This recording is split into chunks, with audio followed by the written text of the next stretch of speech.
యేసుక్రీస్తు నామంలో బెతస్తా విడుదల పరిచయల తరపున మీ అందరికీ ప్రేమపూర్వకమైనటువంటి వందనాలు. ఈ ఉదయకాల సమయంలో ఈ రీతిగా దేవుని యొక్క వాక్యాన్ని మీతో పంచుకునే కృపను దేవుడు నాకు ఇచ్చినందుకు మొదటిగా దేవునికి కృతజ్ఞతాస్తుతులు చెల్లిస్తున్నాను. అలాగే మీ అందరికీ కూడా ప్రభు పేరిట ప్రేమపూర్వకమైన వందనాలు తెలియజేస్తూ ఉన్నాను. ఈ దిన వాక్య ధ్యానము కీర్తనల గ్రంథం 85వ అధ్యాయం 6-7 వచనాలను ధ్యానించుకుందాం. నీ ప్రజలు నీ యందు సంతోషించున్నట్లు నీవు మరలా మమ్మును బ్రతికింపవా యెహోవా. నీ కృప మాకు కనపరచుము, నీ రక్షణ మాకు దయచేయము. దేవుడు ఈ వాక్యమును మనందరి వినికిడిలో దీవించి ఆశీర్వదించునుగాక.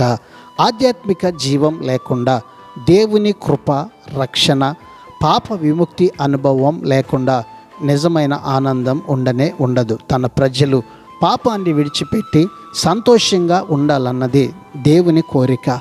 కాబట్టి ఇది ఆయన సంకల్పం అనే స్థిరమైన పునాదిపై ఆధారపడినటువంటి ప్రార్థన.